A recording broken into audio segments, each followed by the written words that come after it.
Em julho desse ano, eu apresentei uma masterclass sobre o que esperar para 2024 e até um pouco mais para frente de inteligência artificial. Dá uma olhadinha.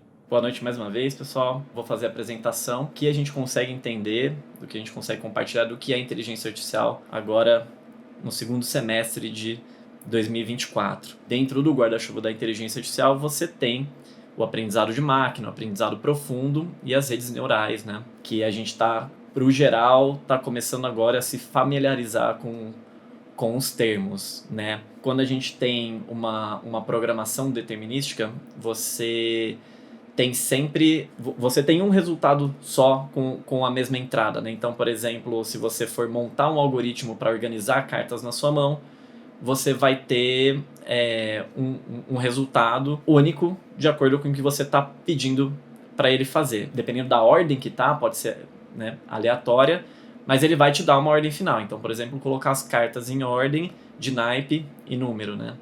Isso costuma ser uma programação bem simples e bem determinada. Enquanto que um sistema, um algoritmo, né, não determinístico, ele vai trabalhar com aleatoriedade, com randomização. Então, por isso que, por exemplo, você fazer um input num prompt o mesmo sempre, você vai ter ainda resultados muito diferentes, né? Talvez mais próximos de infinitos resultados do que resultados mais determinísticos. O AlphaFold, né, que acho que agora já está no 3, ou indo para o 3, ele tenta fazer dobras de proteínas, né? Então você tem a entrada de quais são esses parâmetros que formam uma proteína, mas você tem diversas formas, diversos resultados possíveis, né? Com diversas aplicações possíveis, né? Principalmente na medicina. Se você tiver 1000 cientistas fazendo cada uma dobra, depois testando e ver se dobra de proteína e testando e ver se aquilo funciona, é muito diferente das bilhões de vezes que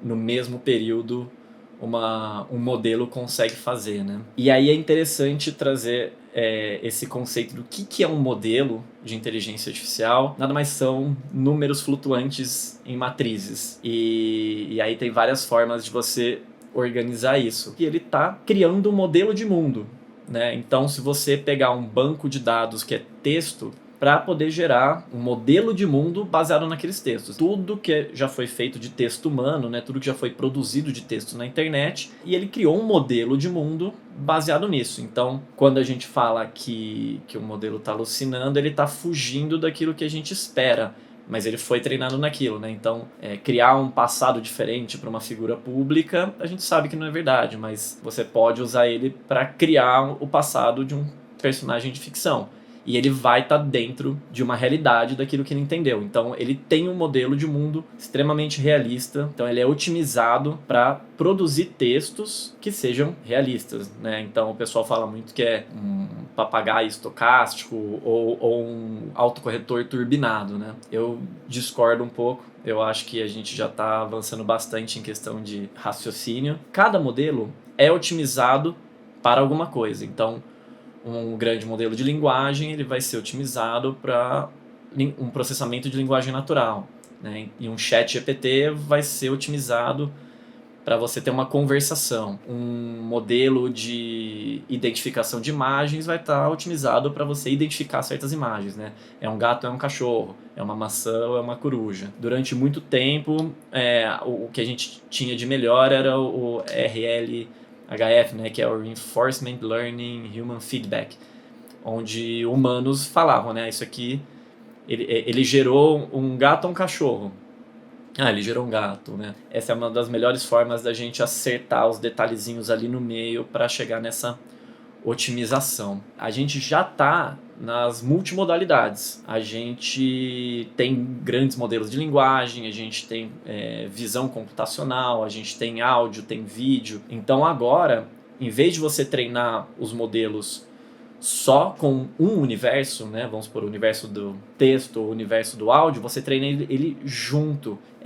O resultado é mais do que o esperado, que esses modelos estão convergindo para o mesmo lugar. Texto, maçã, a imagem, maçã, a textura da maçã, cor da maçã, o som da palavra maçã em diversos idiomas convergem para um mesmo ponto nesse espaço latente, né? E a otimização de você de você ter um modelo multimodal é justamente a realidade, né? Então, um modelo multimodal ele se aproxima cada vez mais da realidade, do mundo real, até o ponto que, né, talvez de alguma forma digital ou virtual a gente não consiga mais entender uma separação, né? A própria NVIDIA apresentou uma simulação que acho que chama Terra 2, que é justamente para você fazer uma previsão de efeitos climáticos, né? Com uma precisão assim muito, muito, muito alta, né? Talvez em vez da gente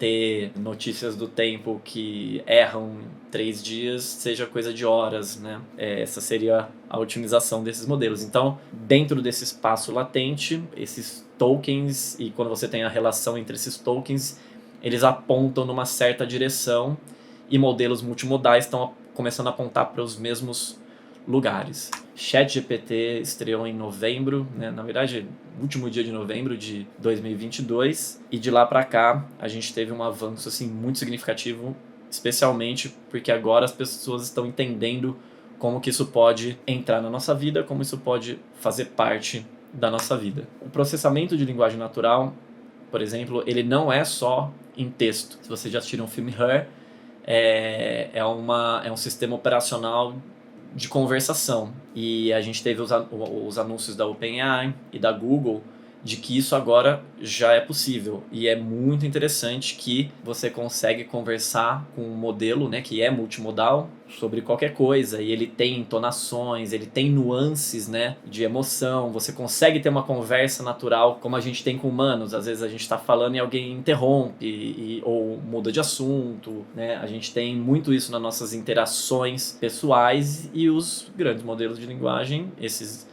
multimodais que trabalham com esse processamento de linguagem natural, vão conseguir fazer isso com uma eficácia muito grande, né?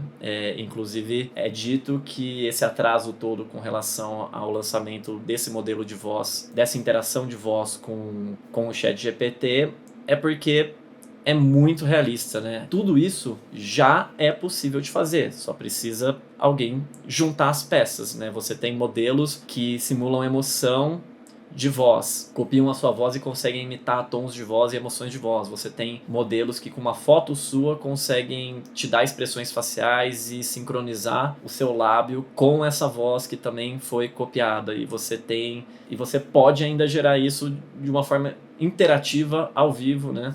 Em tempo real. Isso, se alguém quiser juntar, já é possível juntar, né? O Claude 3.5 Sonnet, por exemplo, você consegue jogar uma imagem de uma tela de um jogo 8 bits, pixel art, e ele consegue produzir esse jogo para você, né? Quase que instantaneamente, né? Então, a gente já tem isso, essa interação de linguagem natural. Falei já, né, de visão computacional, que é basicamente interpretação de imagens, né, que a gente já faz há muito tempo, já sabe identificar moto e semáforo com bastante precisão. Então, pessoas, ingredientes, né, nesse exemplo aqui, um modelo consegue entender. Se você tem uma cozinha em que você quer testar a eficiência dos seus funcionários, você já consegue ver se ele está desperdiçando ingredientes, né, em quanto tempo ele produz aquilo, se a temperatura do fogo está adequada, né, se a pessoa está trabalhando feliz ou não. Você pode ter uma visão computacional que vê se os seus alunos estão precisando de alguma ajuda dentro de uma sala de aula, como você pode ver se esse aluno merece ou não estar dentro dessa sala de aula, né? Depende sempre do uso, né? A tecnologia em si, ela não tem viés, né? Quem tem viés somos nós. A gente tem também a parte de análise preditiva. Se você tem exames ou é uma pessoa que usa, né, smartwatch, smartband, que vê oxigenação, ciclos, sono e tudo mais, você consegue jogar esses dados para uma inteligência artificial fazer certas previsões, né? E a gente já está conseguindo produzir tratamentos extremamente personalizados para as pessoas, né, baseados nessas análises preditivas. Então, cada vez mais que a gente junta multimodalidade e todos os dados simultâneos, basicamente o que a gente está tentando fazer é criar uma grande inteligência artificial que é um oráculo literal, uma bola de cristal que consegue prever tudo, né? Se você tem todos os dados e computação e energia suficiente para isso, a ideia é sempre você tentar prever o próximo token, e talvez o próximo token em determinado modelo seja o nosso futuro, né? E aí o mais importante é que a gente já está numa era de automação, né? Esses sistemas de automação poderiam vir para ajudar muito nesses processos. E o que vai ser possível até o final de 2030, né? Falta pouco. Né? Menos de 7 anos. Né?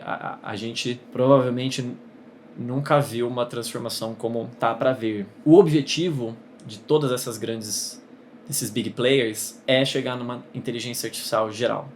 Uma inteligência artificial geral definitivamente vai ser um modelo multimodal, com não só dados, treinado em dados de texto ou audição e visão, ela vai ser treinada em muito mais sensores do que existem em humano, né?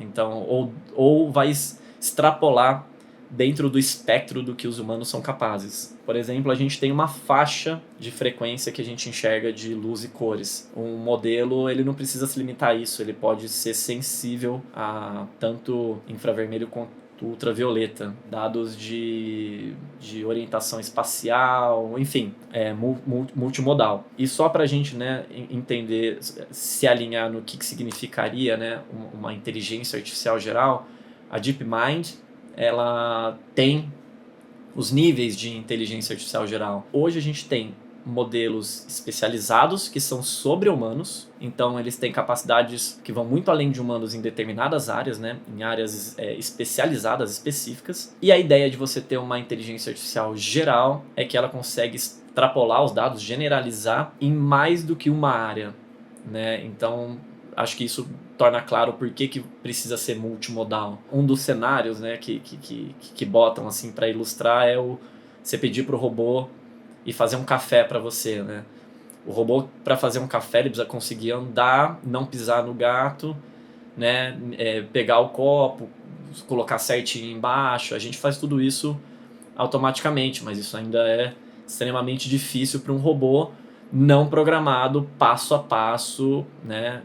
Você deixando ele a cada frame de processamento daquela existência dele, ele conseguir entender o que está acontecendo e se adaptar ao próximo passo, né? Deu um passo, tô de pé ainda, tô conseguindo enxergar meu objetivo, o gato tá aqui ainda, não pisei no gato, próximo passo, vou pisar no gato, preciso desviar. Então, uma inteligência artificial ela seria generalizada, né? Para a maior parte das pessoas, a gente ainda não chegou perto dessa inteligência artificial geral, tem algumas previsões para quando isso vai acontecer, mas a corrida é essa, né? A própria OpenAI lançou esses 5 passos, assim, que são extremamente genéricos, não vão dizer muito, mas dão um norte de como as coisas estão progredindo. Então, em nível 1, seriam esses chatbots, essas interações, essas conversações naturais. Já temos, né? Implementado e difundido de maneira geral, não, mas já temos algo muito próximo disso. Raciocinadores, né? Reasoners, seriam modelos com capacidade de raciocínio. A gente já avançou muito dentro disso. Eu não diria que isso vai ser um gargalo, um grande desafio insolucionável. A gente já tem Sparks dessas capacidades. E o próximo passo seria justamente agentes. Agentes é justamente seres dotados de agência, né? Você pode interferir. Por enquanto, a gente só tem isso em ambiente virtual, ambiente digital. E isso já está trazendo muitos problemas, né? A gente já sabe. A hora que você tiver isso em robôs, você vai ter agentes interferindo no mundo real. Então, para você ser um agente, você precisa raciocinar e você precisa dialogar. Então, fica claro o que eles estão querendo dizer com cada um desses passos. E depois de agente, você tem a ideia de, né, inovadores. Então, são assistentes, auxiliares que vão te ajudar a dar o próximo passo em inovações, avanços tecnológicos. E em nível 5 seriam agentes organizadores, né, organizacionais. Então, a gente está falando, por exemplo, de uma empresa inteira de pesquisa e implementação que funciona autonomamente. Ou um governo inteiro que opera autonomamente, sem uma intervenção humana. Então, se a gente volta aqui para a ideia de inteligência artificial geral da DeepMind, eles colocam, né, por exemplo, eles chamam de o nível 2, que seria uma inteligência artificial geral competente, ela consegue generalizar em qualquer assunto, qualquer área, numa capacidade que vai além de metade dos humanos, né? Então, se você for colocar ela para competir ou produzir alguma coisa em nível com algum humano, ela supera metade desses humanos, adultos especializados. Então, a gente está aqui falando de tradução. Quando você tiver um modelo de inteligência artificial que, além de fazer malabarismo, também consegue traduzir melhor que metade dos profissionais de tradução, você tem uma inteligência artificial, né, competente. Eu vou arriscar aqui e dizer que em inteligências artificiais especializadas a gente já tem uma inteligência artificial que supera 50% dos especializados em tradução. Isso aqui de fato é muito poderoso, senão a gente não estaria discutindo isso, né, em marcos regulatórios, esse tanto de investimento, né, que existe. A gente só vê isso em revoluções tecnológicas, revoluções industriais. Sobre personalização avançada, isso aqui é uma coisa que eu falo há muito tempo, que é você... Empresas, por exemplo, como a própria Netflix, vão ter que lidar com isso, que vai chegar uma hora que você vai sentar na frente da televisão, sei lá, se é uma televisão ou não, e você vai falar, eu quero assistir um filme, um longa-metragem com estes atores sobre esse assunto e eu quero que inclua isso, isso e aquilo, e você vai assistir um filme com, no começo, claro, uma qualidade duvidosa, mas lembrando, né, esse é o pior que a gente vai ver da inteligência artificial. Já existe essa plataforma que chama Showrunner, onde você é o showrunner e você dita o que você quer assistir. Acho que eles começaram fazendo tipo episódios de South Park, por exemplo, onde tem tudo, né? Você dá um prompt e ele já produz o roteiro, a direção, os enquadramentos, os personagens e cria uma narrativa para você assistir de não sei quantos minutos. Mas o que já é extremamente impressionante e personalizável, né? E isso vai ficar cada vez mais intenso. E a gente vai ter essas integrações cada vez maiores, né? E aí isso, claro, leva para cidades inteligentes, onde tudo é praticamente gerido por sistemas que usam inteligência artificial e estão a todo tempo analisando dados e fazendo adaptações, né? Então, a gente já tem protótipos, eu acho que não terminaram o período de avaliação, mas já existem essas cidades inteligentes sendo testadas, onde basicamente tudo, desde a gerenciamento de saneamento básico até as opiniões dos cidadãos são levadas em consideração para otimizar esses processos, né? Lembrando,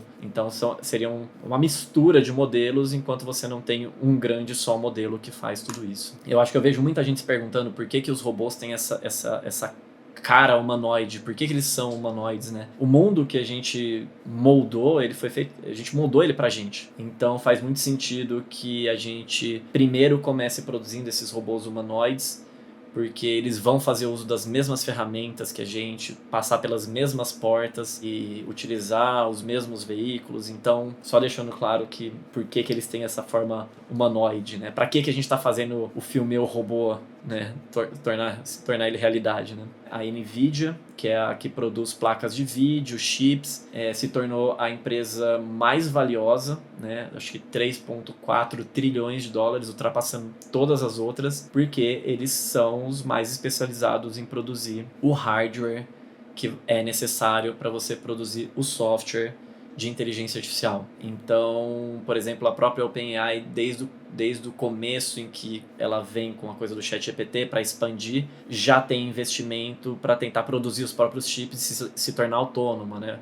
A gente está vendo cada vez esses movimentos mais esquisitos, a Apple e a Microsoft indo atrás da OpenAI, e aí já abandonam, porque na verdade está todo mundo entender para onde está indo e como ser independente e autônomo, né? No final, se você for a pessoa que produz o melhor hardware, o melhor software, você domina todo o mercado e você faz o maior monopólio possível, que é de produção e uso de dados. Para entender um pouco sobre esses gargalos, a gente precisa entender que a gente tá... Eu sempre trago isso, a gente não pode mais pensar em passos, a gente tem que pensar em saltos, a gente tem que pensar em questões exponenciais. Os saltos que a gente deu do GPT-2 para o GPT-3, para o GPT-4, o que a gente espera ou pode esperar para o GPT-5 é algo semelhante ou maior. Pela primeira vez na história das revoluções tecnológicas, praticamente tudo que você testa já compensa. Né? Antes você tinha assim, deixa eu testar essa coisa aqui, eu tinha não deu certo, atrasou. Tudo que a gente está fazendo agora, o pessoal fala que é brute forcing, né? Você escala, então trilhões de dados, põe trilhões de dados que essa escalabilidade faz os modelos subirem. Tudo bem, você faz uns ajustes em pequenas coisas de como que você faz esse treinamento, também melhora, mas ainda o mais fácil é você não se preocupar com isso e só aumentar os dados e só aumentar melhorar o seu hardware e, claro, mandar mais energia. Essa ordem de magnitude que está aumentando com esses modelos está aumentando também o consumo de energia e isso é um gargalo. Tanto para sustentabilidade, né? Esses big players já anunciaram que eles não vão cumprir com a pegada de carbono, né? com o footprint deles, porque eles não estão nem aí, eles realmente só querem acelerar e ver quem chega primeiro numa inteligência artificial geral, talvez uma superinteligência, como já tem alguns a caminho disso, e não vai ter energia para isso. Então não adianta você só escalar e criar todos esses data centers com tudo isso e você não conseguir produzir energia para isso. Né? Então insuficiência energética é um gargalo porque a gente não sabe se a gente vai crescer isso junto. E no caso, diminuir o quanto se gasta de energia.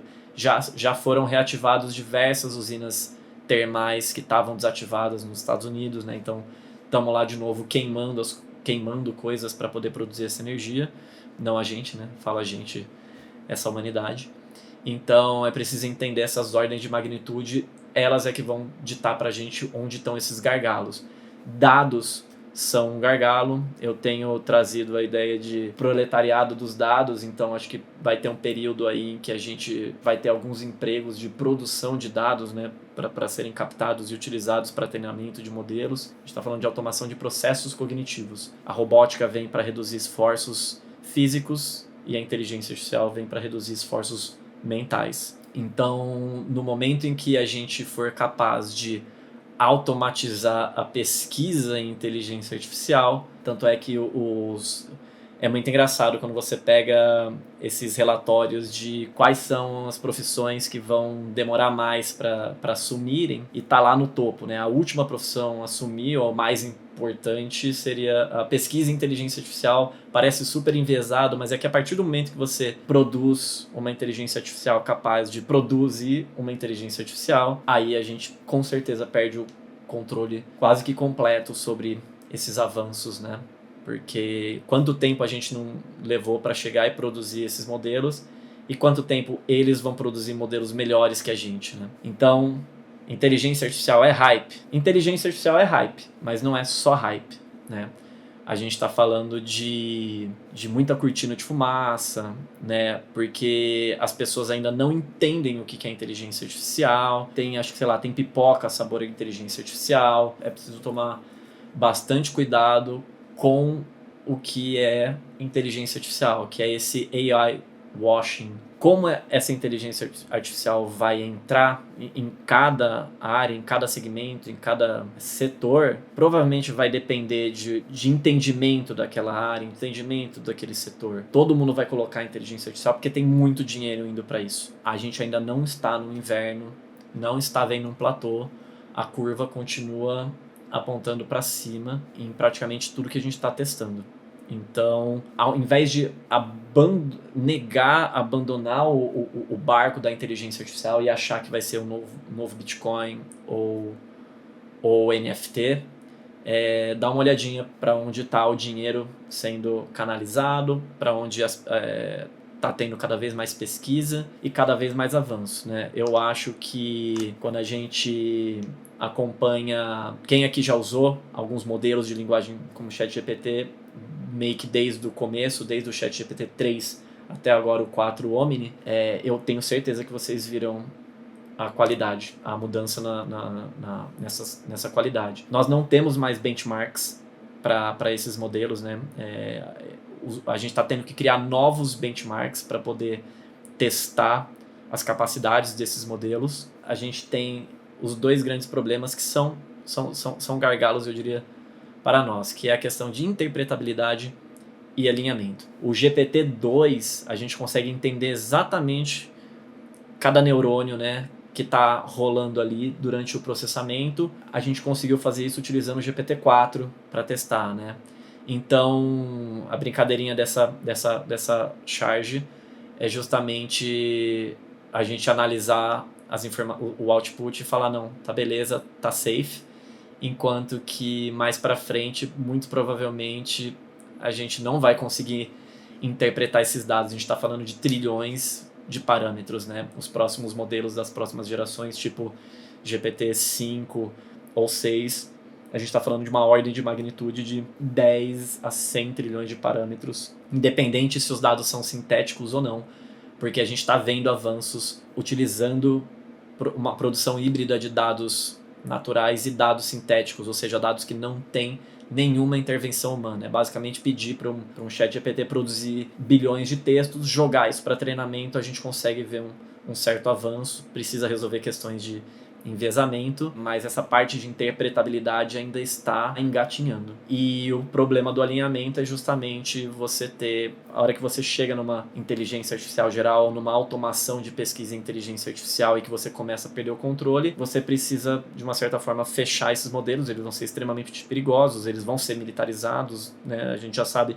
a OpenAI já fechou parceria com a área militar dos Estados Unidos, então a gente já sabe que o interesse é grande. E aí o alinhamento é a questão de como que você garante que essas inteligências estejam alinhadas aos nossos interesses, aos interesses humanos, né? Mas se a gente não consegue entrar em consenso em quais são os nossos interesses, quais são os nossos valores, como que a gente vai fazer isso com outras inteligências, né? E se você tem uma inteligência artificial geral nos Estados Unidos e uma na China, cada uma delas vai ter os seus vieses, os seus alinhamentos. Para além disso, a gente não sabe. Espero que você tenha gostado. E para quem acompanha as notícias de inteligência artificial, deu para ver o quanto a gente já saltou de julho até agora. Espero que tenha sido informativo para você e compartilha com alguém que você acha que pode aproveitar esse material. Até mais.